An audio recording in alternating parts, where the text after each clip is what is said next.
क्या हाल है? हेलो। कोई बात नहीं, वो हम लेक्चर के बाद बात कर लेते हैं, लेकिन अभी चिंता मत करो। अगर कोई रजिस्ट्रेशन एग्जाम का नहीं होगा, कोई दूसरा हो सकता है, आपका पीआरएन नंबर वगैरह जनरेट करने का हो सकता है। उस केस में आप एक काम ये कर सकते हैं, आर यू इन बड़ौदा और आउटसाइड बड़ौदा? Outside product. अच्छा, अगर आप आउटसाइड हैं तो अलग बात है, अदरवाइज कोई लोकल बड़ौदा होता तो मैं आपको ये सजेस्ट करता कि आप साइंस फैकल्टी में आइए और वहाँ पे हरमीत कहार करके एक आदमी है, उससे मिलिए, वो आपको जानकारी देगा पूरी। लेकिन चिंता मत कीजिए, जो बाहर भी हैं उनको भी हम लोग ध्यान में रखते हैं, और कोई भी जानकारी ऐसी आएगी तो हम शेयर करेंगे, right? So let us now go to the presentation. जैसे आपने, you are able to see my screen, जैसे आपने कहा ना, स्क्रीन दिख रही है आप सबको? Yes sir. Yes sir. Okay okay okay, thank you. So now going back, अब आप म्यूट हो जाइए सब लोग। Now going back to the discussion, what we were talking about is the idea of the word association and that of attributes. This we have discussed yesterday, that if there are any two attributes A and B, they may be associated. We are not using the word correlated. Again, this is what I have already explained. Now, extreme cases are there, that if AB is equal to A or AB is equal to B, then there is a complete association or there is a complete disassociation. But these are the cases which are not possible always. So there must be some formula which will measure that, okay, if the attributes A and B are associated, then what is the extent of their association? That is what actually you did in the correlation formula also. So this formula I have just very slightly shown you yesterday. It was proposed by Yule, so it is known in the name of Yule's only. So this is known as the Yule's coefficient of association. What it does, it simply measures, as a measure of the intensity of association between the two attributes A and B, you gave this coefficient of association denoted by Q. And what is the formula of Q? I will tell you the small trick. आपको याद करने की जरूरत नहीं है. You have to write first of all AB. You can understand AB.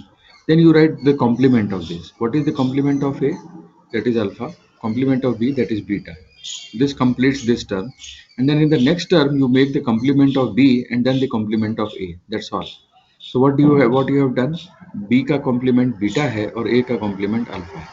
So what you have written? Minus A beta into alpha B divided by the same quantity, just minus sign becomes the plus sign. Look at the numerator and the denominator. They are exactly the same except of this change, that in the numerator you have minus and in the denominator you have plus.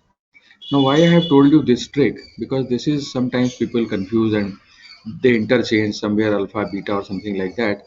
So that is why I am not telling you that Gokhan Patti, जिसको बोलते हैं ना रटन विद्या, no ratan vidya. You can just apply your mind, sir, A B and then alpha beta, and then A beta and alpha B, that's it. So this is just a simple formula which will tell you about what is the extent of association, and all these values I can get from the table, right? Because 2 by 2 contingency, which we have seen yesterday, will give you all these cell frequencies. Now, as we have seen earlier, just yesterday also, and it is, I think, here also it is here, if A and B are independent, that means there is no association. In that case, Q is equal to 0. But what are the limits? We can just derive it without any mathematical complexity. It is very easy. If we have seen yesterday only that if A and B are completely associated, then either AB is equal to A or AB is equal to B. Now, if AB is equal to A, it simply implies that A beta is 0, because only then it will happen. Or AB is equal to B, it implies that alpha B is equal to 0.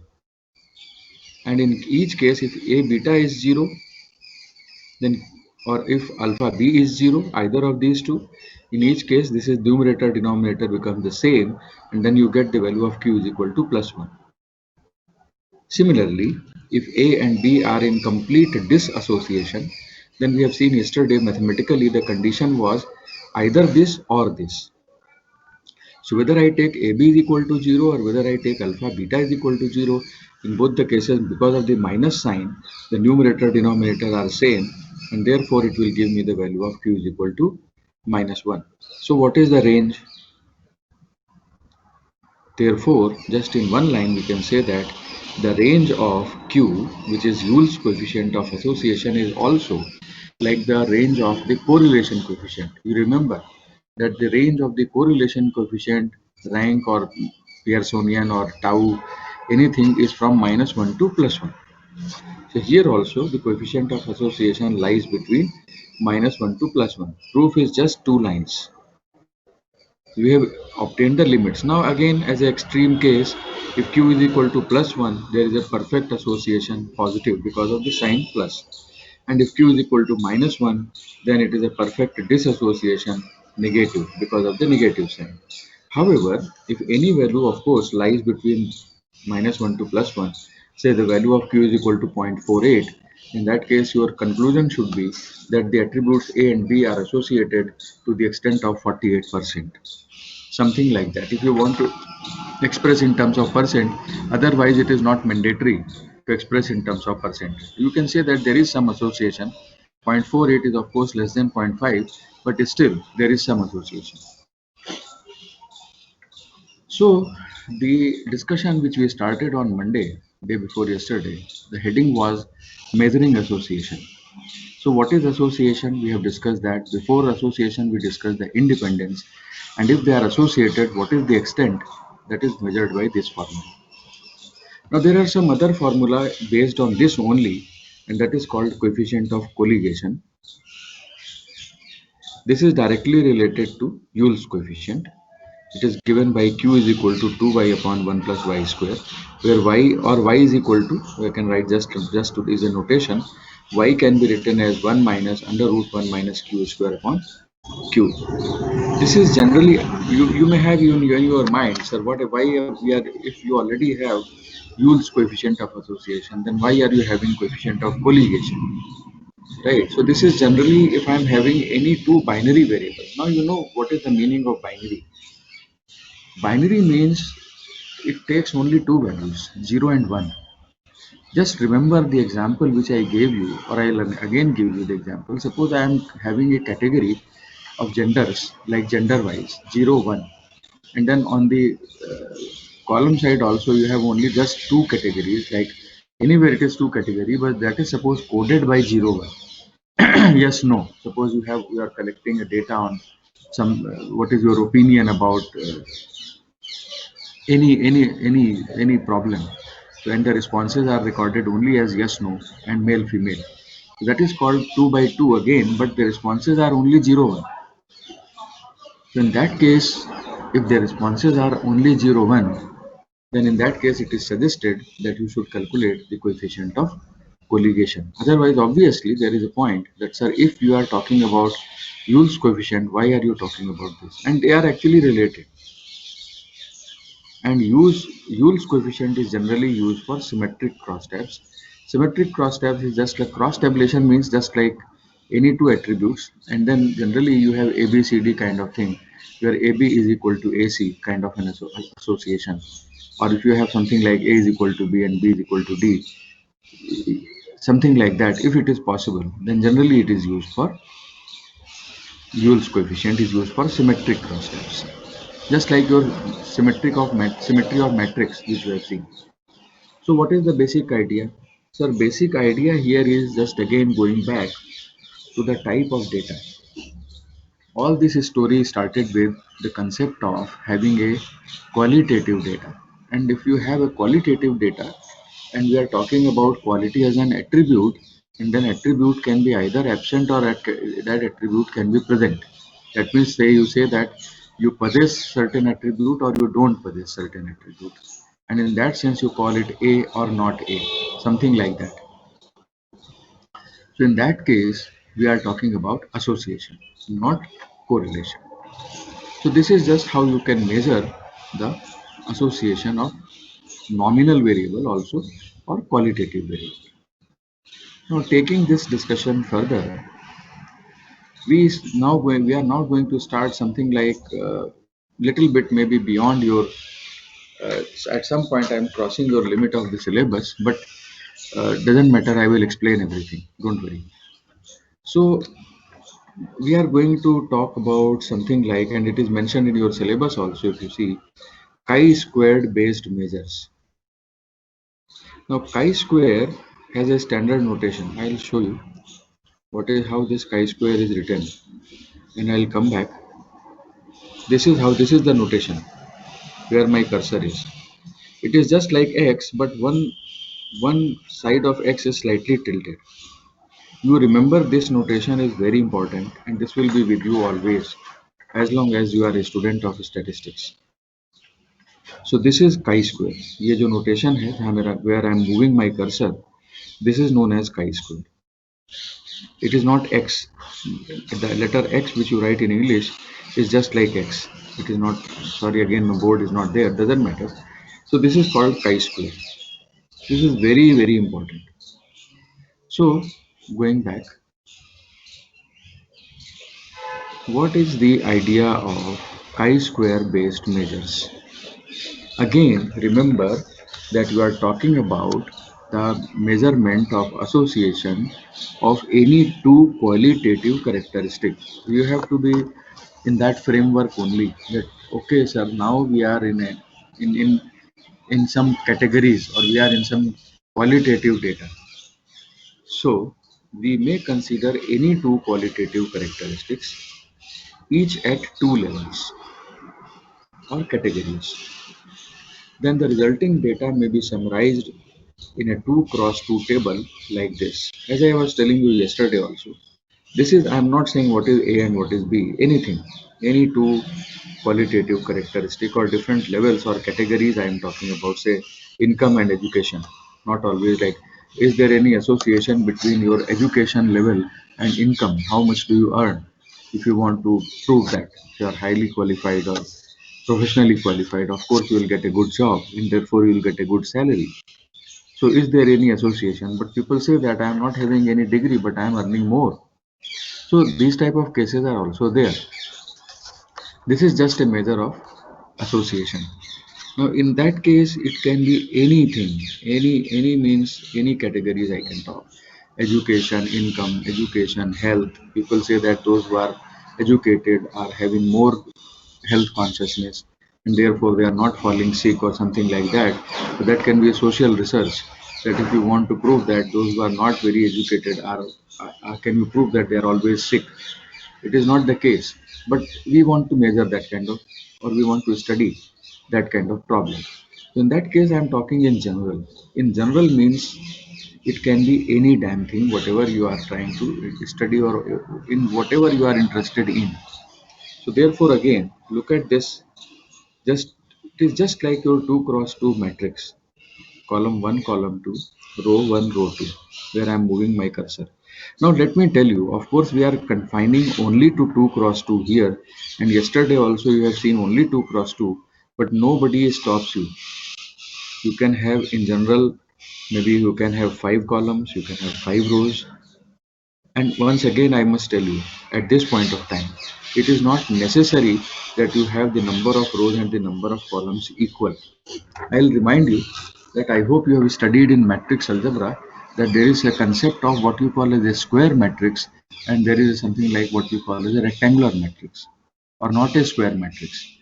The idea is very simple. If the number of rows is equal to the number of columns, suppose it is 3 cross 3, then what do you mean by a 3 cross 3 matrix, sir?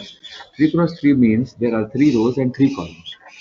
But if I write 3 cross 5 or 3 cross 4, so there are 3 rows and 4 columns or something like that.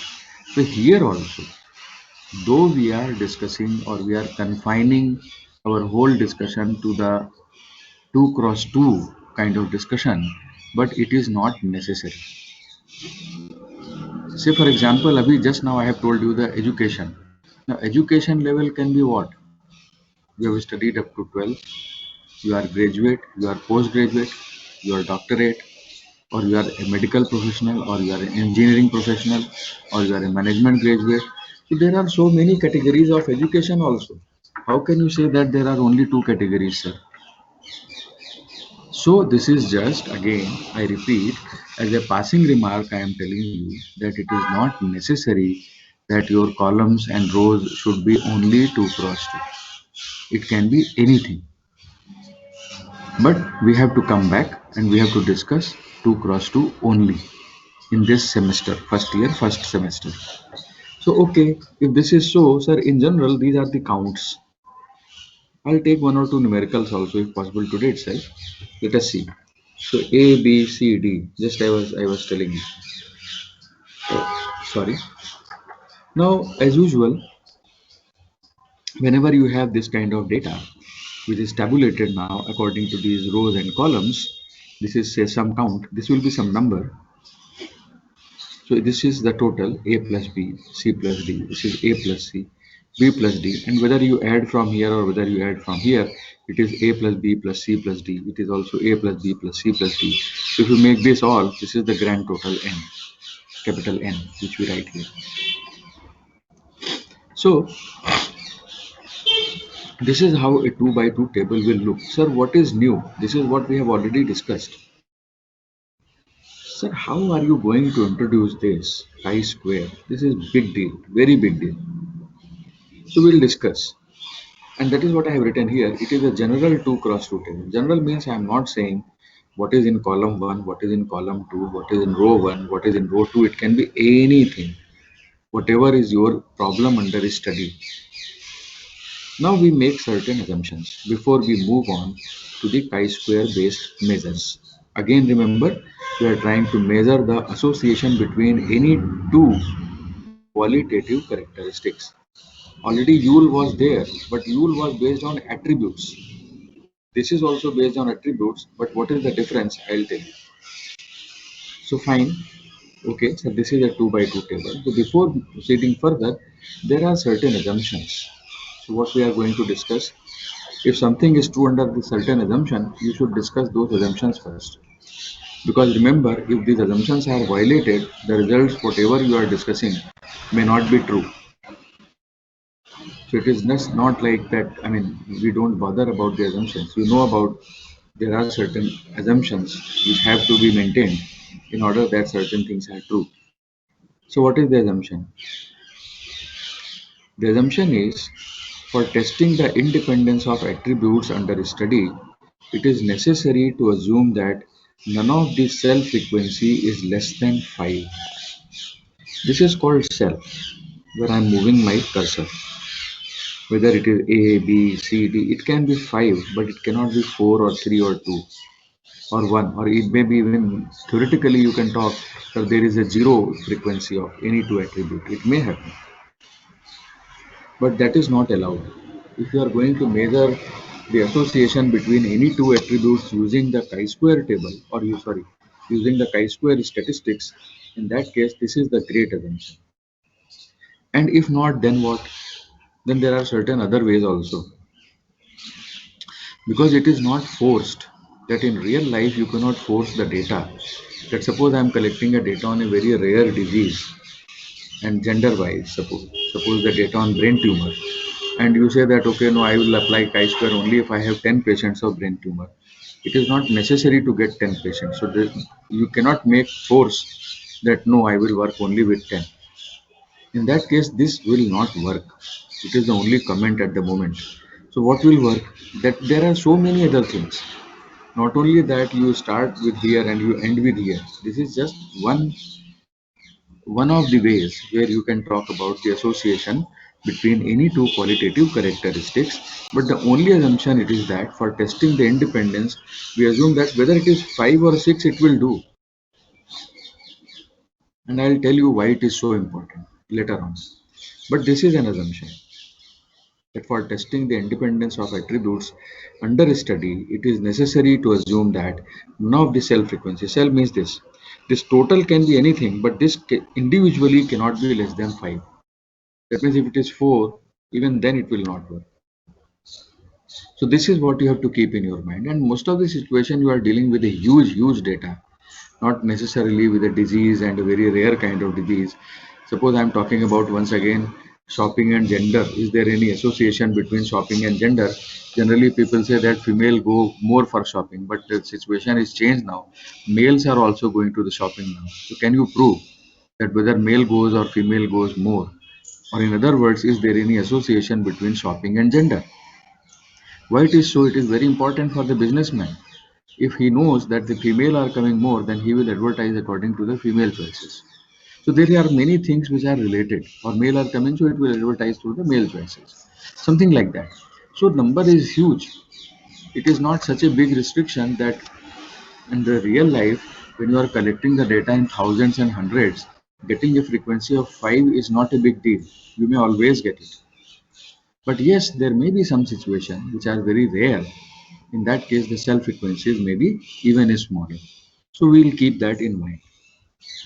Now, what is the idea? I have to tell you so many things now. Not directly in your course, but when we discuss this chi-squared measures, we have to introduce certain 2-3 things which are not directly included in your syllabus. And one of them is what we call as hypothesis. Now, what is hypothesis? Any idea to anybody? Have you heard this word? What is hypothesis?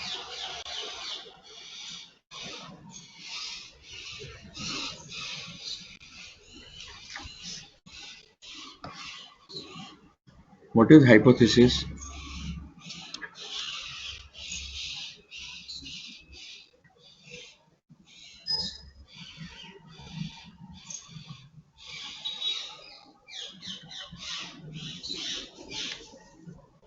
No idea? No guess?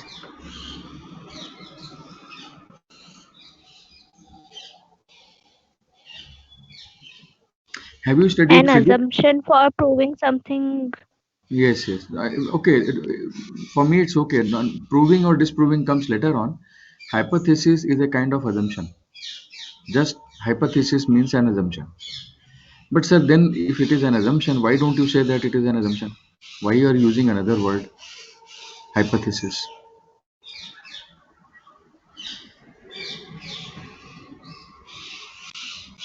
The assumption was here also that your cell frequency should not be less than 5. It's a kind of condition. This assumption is a kind of condition. But as you said, that hypothesis is an assumption. Suppose I make an assumption that there is life on moon. Have you gone to moon? Sir, very few people, not everybody. But that is a hypothesis that there is a life on moon, right? So hypotheses are meant to be tested, meant to be verified. Assumptions are assumptions, no question.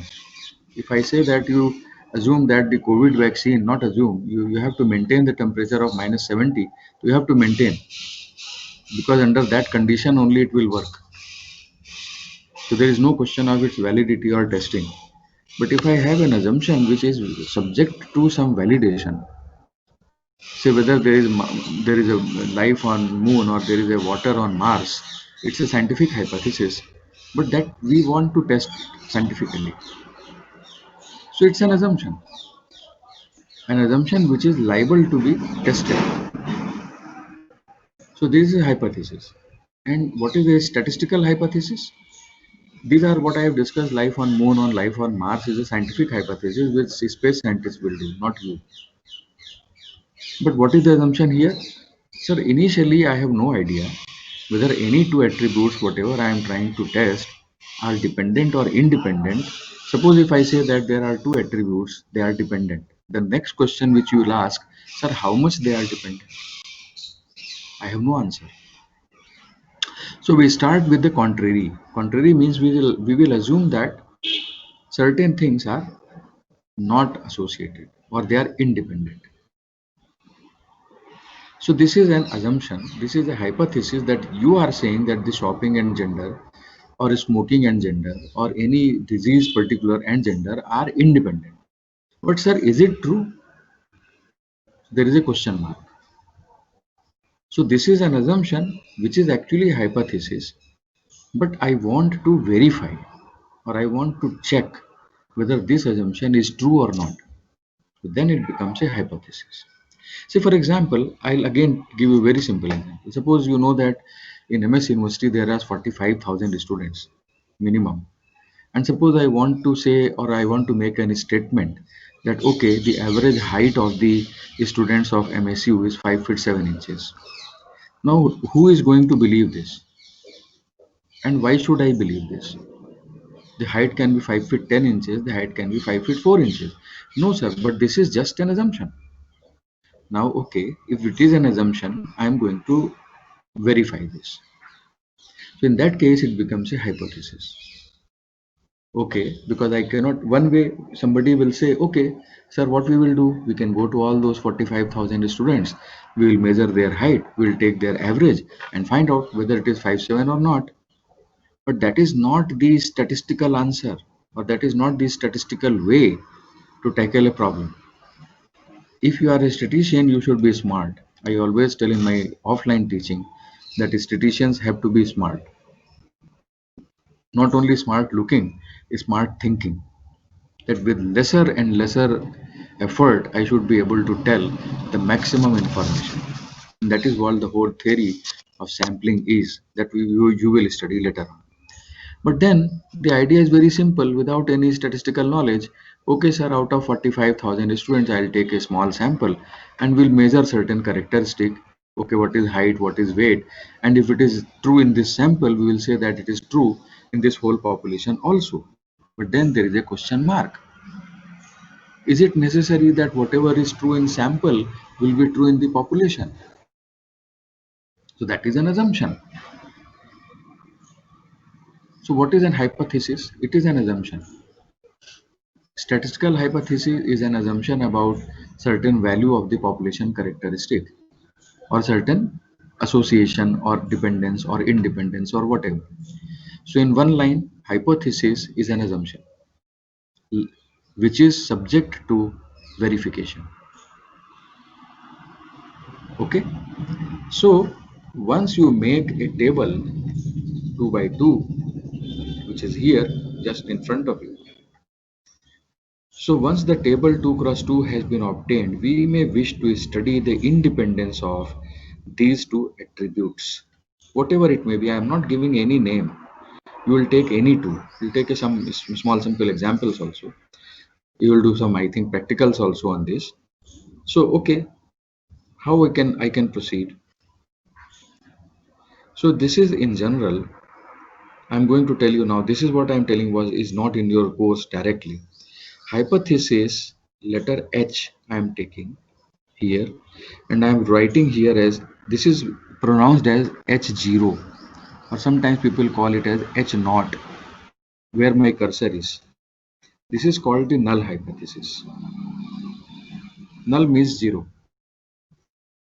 So this is my problem. What is my problem? So there are any two attributes A and B, and I want to study their association or independence based on chi-square. So first of all, we will make an assumption which is nothing but a hypothesis, and because initially I am not sure that if they are dependent or independent, so we assume something which is not very true maybe. So we'll say that the two attributes under study are independent. This is my assumption, or this is my hypothesis. Now this may be true or may be false. How? That we will tell or we'll discuss. But these two things I will explain once again. Where my cursor is, this is called H0, or it is pronounced as H0 sometimes. So this is called null hypothesis. And of course, I think you will study in second year, maybe not first year. Statistical methods paper is there, where you will be first time introduced with the concept of testing of hypothesis. So some part actually will come next year, but I am taking here just for the discussion. So not detailed discussion, just a working knowledge that there is a hypothesis called null hypothesis, and to every null hypothesis there is an alternative. So whatever is null, alternative name is alternative. Alternative means alternative to some situation. So if I assume that they are independent, the alternative to this is just complementary to this. So we'll assume that if this is H0, my H1 will be the two attributes under study are dependent. And that is what precisely your objective is, to study whether the hypothesis is whether the attributes are independent or the attributes are dependent. So this is, as I told you, little bit deviating from your prescribed syllabus, but this is well included in this, because the moment if I want to talk about this kind of thing, chi-square based measures, I have to discuss all these things. Of course, my discussion is restricted to 2 cross 2, but I have told you already that it can be extended. So what we have said, in order to study the independence of these two attributes, we start with this assumption, or this is not an assumption, this is a hypothesis, sir. So what is a hypothesis? It is an assumption about a situation. What is the situation? That two attributes under study are independent. Of course, somebody will question, sir, how can you say that they are independent? That is what I am saying. It is an assumption, which may be true, may not be true. And that is the difference between assumption and a hypothesis. If you assume something that I have to maintain a temperature of 30 degree, then you have to maintain a temperature of 30 degree. You are not going to test it, right? So I hope now you are clear about that. When I say that hypothesis is an assumption, but that is liable to be verified, and assumptions are not liable to be verified. Assumptions are assumptions. That is the basic difference. Okay. Sometimes people ask, sir, if what hypothesis is an assumption, then what is the difference? So with this discussion, actually, I was trying to tell you the difference between what is an assumption and what is a hypothesis. Okay. Uh, so now, how we will proceed? So initially, because we have no idea or we have no documentary evidence, we will assume for a moment that H naught is true. And if H naught is true, in that case, the two attributes are independent, right? Now, before I proceed further, uh, have you studied expectation in probability theory paper?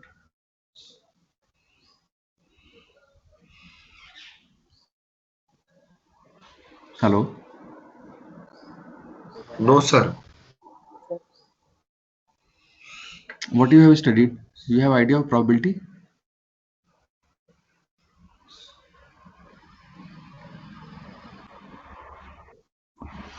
Because probability you already told, na? Probability of AB is equal to probability of A into probability of B. That means the events A and B are independent. Fine. Independent. Yes, Okay, no sir. problem. No problem. I'll tell you the working knowledge. From probability, you will go to the concept of expectation. That is called expected value of X. And there is again a very big result which will be proved, I think, that if there are any two random variables, X and Y, and if they are independent, again, very important, if there are any, again I repeat, if there are any two random variables X and Y, and if they are independent, then the expected value of their product, that means expected value of X into Y, is equal to expected value of X into expected value of Y. That is, expected value of the product is the product of their expectations. Just like the probability of the product is the product of their probabilities. How did you say yesterday? PA intersection B, or probability of AB, is equal to PA into PB. That was the idea of probability of A, and B is equal to probability of A into probability of B. And we have proved it, just like a multiplication theorem of probability and addition theorem of probability.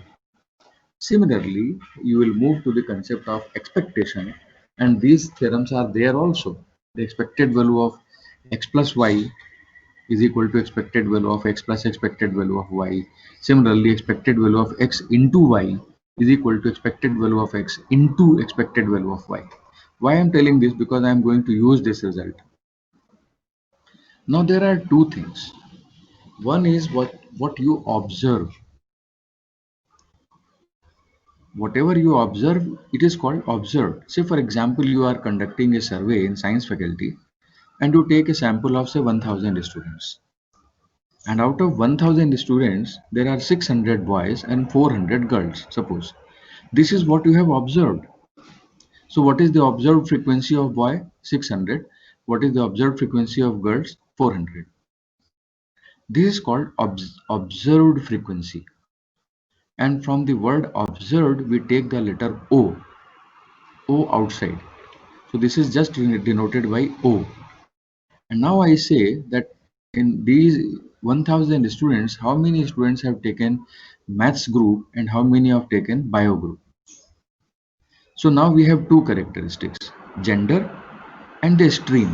What is the stream? Sir, bio stream and math stream. So how many boys are having maths stream and how many boys are having bio stream? That bifurcation will come again. So the moment you have another characteristic, you have introduced one more subscript. Like if you recall, when we had only univariate data, we used to have only xi or only yi. But when we come to bivariate data, how do you write xi yi? Because x is one variable, y is another variable, right? So here also we will have a double subscripted variable. What is, sir, double subscripted variable? Subscript means subscript, like x, below you write I, then I is called the subscript. But you have also seen, sir, we can write xij. What is, sir, xij? Xij means it is a two-dimensional now. Two-dimensional means I am talking one subscript as I, another subscript as j. First row, first column. So 1, 1. First row, second column, sir, 1, 2. How do you write 1, 1, 1, 2? Because of the subscript ij. So because even if it is a 2 cross 2 table, we are going to have two columns and two rows.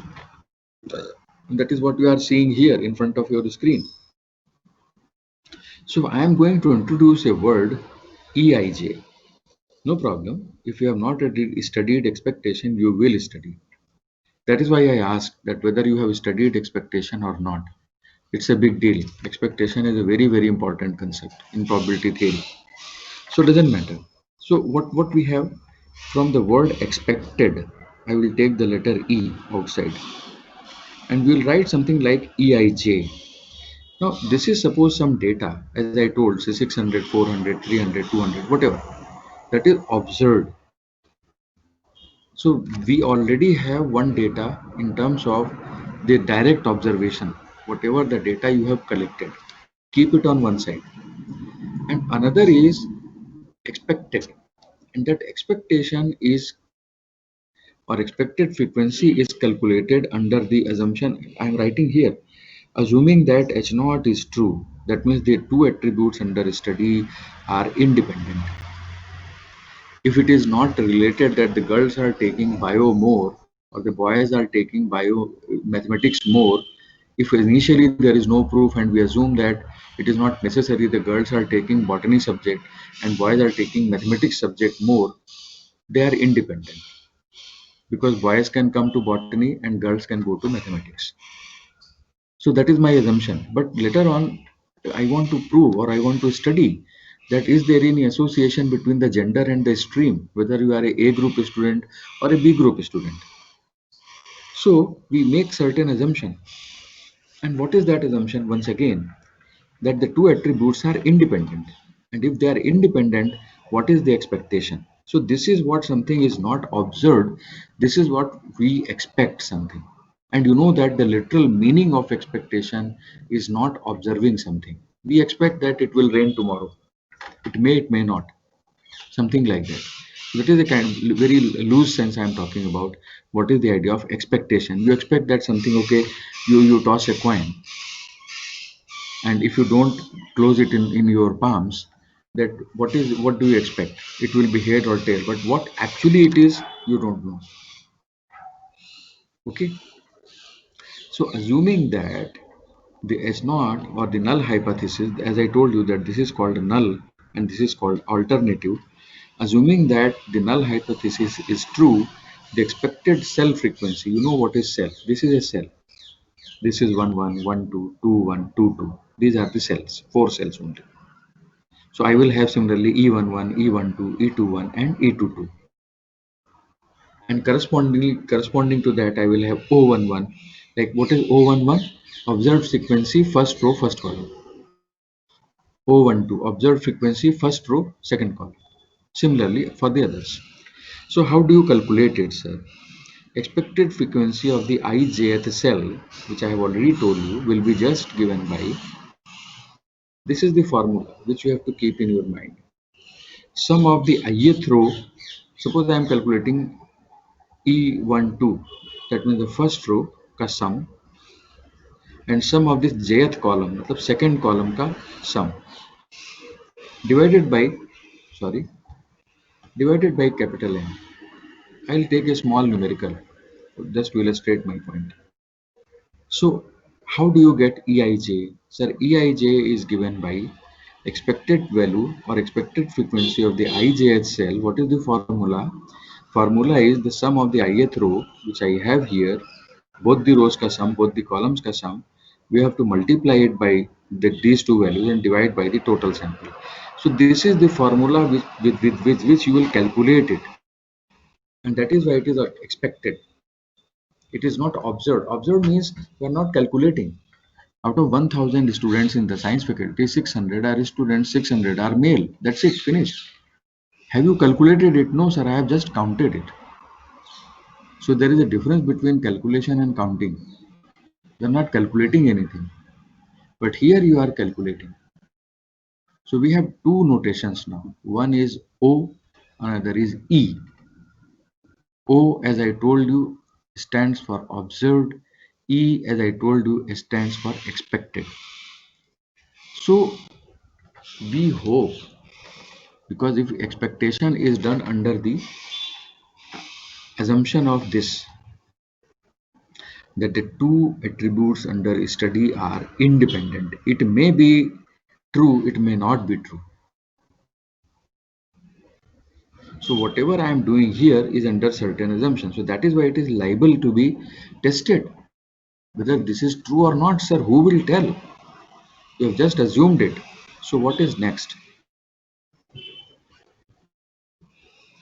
I am using a word, test statistic.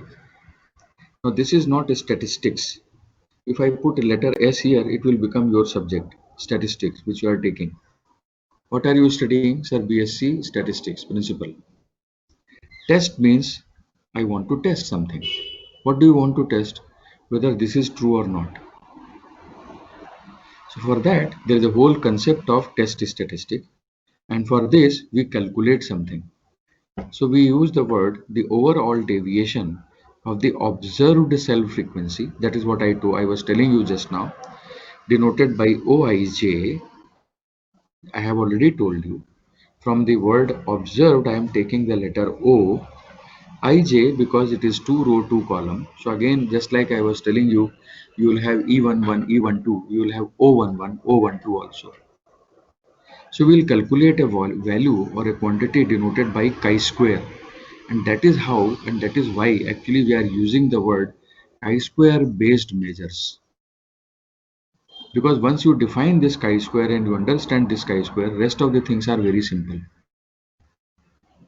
Cramer's V, phi, contingency, all these things are based on chi-square. So if you have already calculated the value of chi-square, rest of the things you will be able to calculate easily. So what is the formula, sir?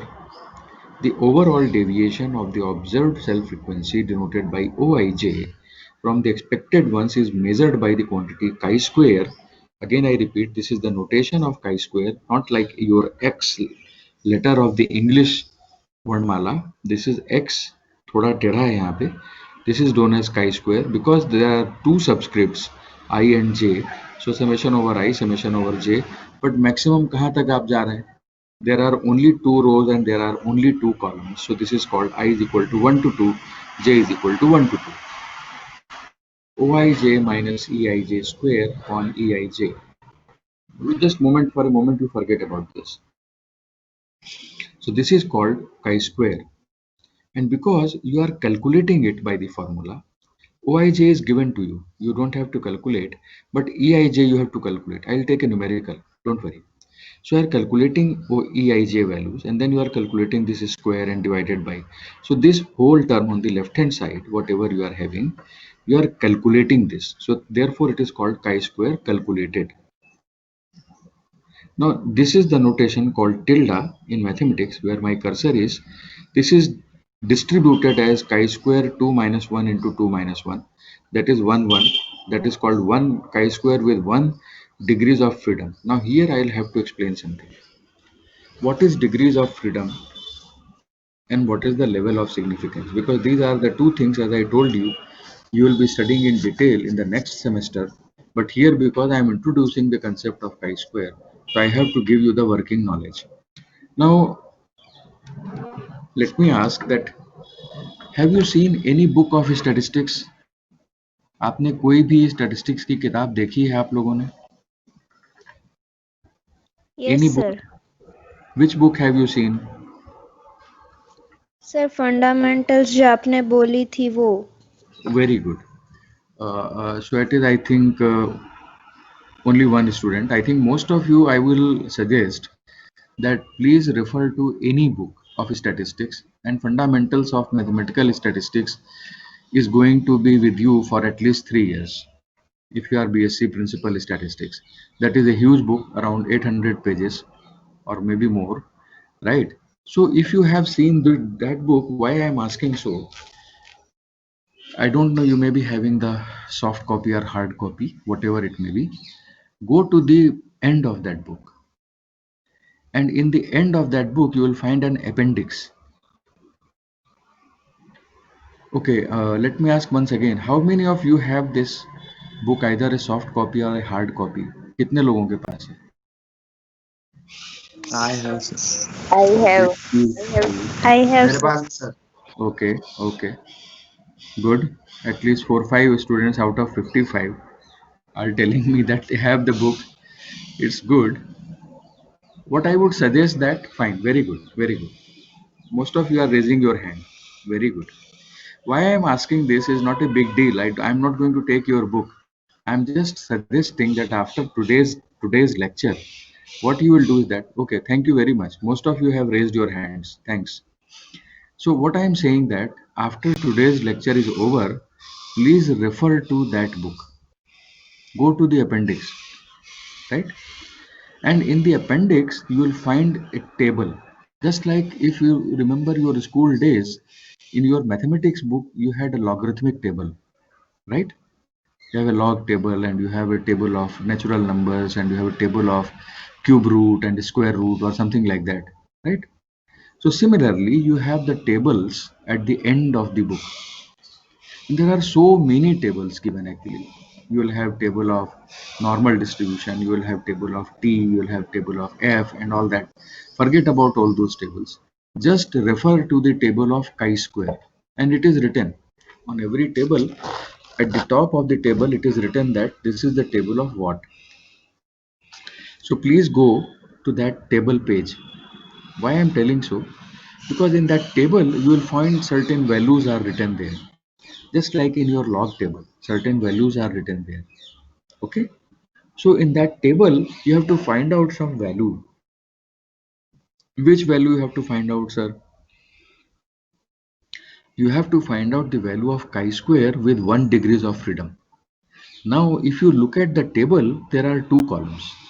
One column is where it is written DF, short form, that actually stands for degrees of freedom, or it is the whole thing written degrees of freedom. And there is another column where you will find, row wise, you will find level of significance, or alpha. The notation used with there will be alpha. Okay, so there are two things. Number one, I'll go very slow, because this is something which is little bit higher. I will not say difficult, but you can understand. It is not that difficult at all. It is very interesting actually, in fact. So once again, go to the table of chi-square. In that table, there will be one characteristic called degrees of freedom. There is another characteristic called the level of significance. Degrees of freedom, so many values will be written, 1, 2, 3, 4, 5, 6, and so on. The list will go on row wise. There will be several rows. So after a certain point, the row will be ending, right? So in that case, what will happen? We will go to the first row, because degrees of freedom is 1. And alpha you will take for 5%. At the moment you understand this, I'll explain this, don't worry. So what I will do, I have two values fixed. Number one is that degrees of freedom is 1, alpha is equal to 5%. So at that intersection means where degrees of freedom is 1, where alpha is equal to 5%, there is a value in the table. And because you are taking that value from the table, the name is given as tabulated value of chi-square. Because it is the value of what? Ultimately, sir, it is the value of chi-square. So now there are two things. One, you have the value of the chi-square from the table, which you will look at the table. That's why I asked that if you have that book, please go to that book and please refer to that table only today itself if possible. You will enjoy it, I'm sure. So you look at that table value. You will get the table value from there. Suppose it is, I have written it is 3.841, and you can also verify. You will enjoy once you say that okay, अरे sir भी 3.841 बता रहे थे and I am also getting 3.841. So just keep that value in the mind and keep it on one side for a moment. So we have two things in our mind. This is what I have written. Chi-square is equal to this whole formula. I'll take a numerical, of course, not today, because now last in 4 minutes I cannot take it. I have to explain certain things more. I will take a numerical to explain you all these things, that how this OIJ comes, how this EIJ comes, how this chi-square calculated. I am saying it is calculated. Why? Because I am actually calculating it, na sir. And that is what we'll see next Monday. Okay, how we are going to calculate it. So we'll have one value, calculated value on one hand. We'll have tabulated value on another hand, which you are getting from the table. That is why I asked whether you have seen that book or not. Now there is a comparison. Because there are two values, what are the possibilities? Either calculated value is less than this, or calculated value is greater than this, or in a very extreme case, this is equal to this. It will not be equal. That also I'll tell you sometimes. So either there are only two possibilities. Either the chi-square calculated will be less than chi-square tabulated, or chi-square calculated will be greater than chi-square tabulated. That also I will explain. But before that, I just wanted to give you the concept of degrees of freedom, which I have written here. Just 2 minutes. What is degrees of freedom? Forget about degrees of, what is freedom? Freedom is freedom. I'll take you very simple, give you a simple example. Suppose if I ask you that you think of any three numbers. आप कोई भी तीन number सोचिए, बताइए आप में से कोई भी. You tell me any three numbers, any student.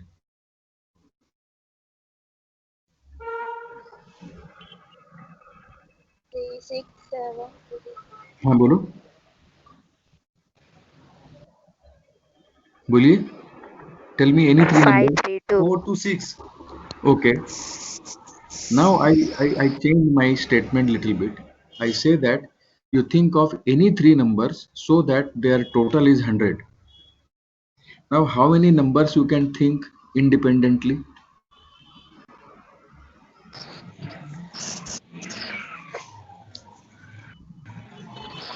10, 20, 70. Good. 10, 20 suppose you have thought of. Then the third number had to be 70. Can you think of any other number? No. Good. Yes. That is my concept which I want to give you. That is freedom. What was the freedom? In my first statement, when I said you think of any three numbers, आपको जो मन में आया आपने बोला 2, 4, 6, 3, 2, 5 कुछ भी. But in the second statement, when I changed my condition and I asked you to think of any three numbers so that their total is 100. Now somebody said that 10, 20. Okay, somebody could have said 20, 30. Then third number had to be 50. So the third number could you choose independently, or there was any freedom to choose the third number? No, sir. No, that's correct. Because the third number had to be 100. Had to be chosen in such a way that the sum becomes 100. That is the concept of degrees of freedom. So what is the idea? Degrees of freedom is the number of independent variables, or the number of independent numbers for you. Independent means independent, no restriction. 2, 4, 10, 1000, 2000, 10,000. 100, 200, 500, any number. But the moment you put a restriction, okay, you think of any 3 numbers or 5 numbers or 10 numbers, so that their total is something, at least 1 degree of freedom you lose there. So the concept of degrees of freedom is related to the concept of independence. How much independent you are, right? So of course the idea is very simple and straightforward. If I have n observations and if I put a restriction that I'm going to add all of them, I lose 1 degrees of freedom. That is the whole concept of degrees of freedom, not going into the much of the details. Fine. So coming back to my presentation once again, I am using here that this chi-square is this double summation. Don't worry, as I have promised you, I will take a small numerical example for you. I'll explain all the steps of calculation, all the steps of comparison. But sir, tell me, what are you doing? Sir, I am just trying to verify, or I'm just, because I'm using the word test, I'm just testing this hypothesis. And therefore we are calling it this, because we are testing here the independence. Sometimes we call it as the hypothesis of independence, because what are you going to test here? Whether any two attributes under study are independent. Sir, this is what you could have done with the Yule's coefficient also. Yes, that is there, but we are talking about now chi-square based measures, right? Why? I will tell you. Because there are so many things which Yule cannot answer. And one of the restriction which Yules have is that only 2 attributes, but later on we will see. Of course, that can be extended to 3 attributes also next year. But if the attributes increase more, it becomes a little bit difficult. So in that case, the whole idea comes to here, where we are starting like this. Chi-squared based measures. This is more general approach to test the independence of any two qualitative characteristics. Fine. So I have covered so many things today, and without having even a break to give you a chance to ask. If you want to ask anything till whatever I have covered, most welcome. Of course, we are going to continue with this numerical, within numerical, all this discussion next week, of course. But any question up to this point, whatever I have discussed? No, sir. Sir. हाँ, कोई कुछ पूछ रहा है, बोलिए, पूछिए.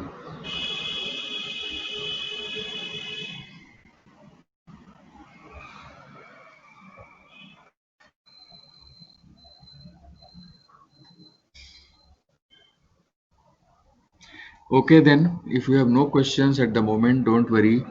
I've always given you the freedom to ask. If you are not getting your question in the mind right now, you can ask next week also. There is no restriction, there is no hurry, there is no worry. The idea is that you should be involved into the discussion. That is why I say that if you want to ask something, you are most welcome, because you are taking statistics first year, first semester. You will have to develop an interest in the subject, and interest comes only when you understand something.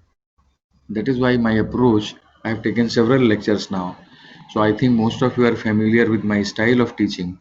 I don't want to leave any kind of doubt in your mind, because if you are not able to understand something, you start losing your interest. And if you are starting losing your interest, that is what I don't want. I wish that you have chosen statistics either by choice or by compulsion or whatever.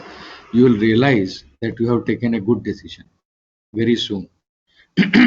So anyways, thanks for today's session. We are going to meet next week with some numericals and discussion further. But before I sign off, please look at the table today itself, if possible. The table which I mentioned. Okay, I am leaving. Okay, sir. Thank you, sir. Thank you. Thank you, sir. Thank you, sir.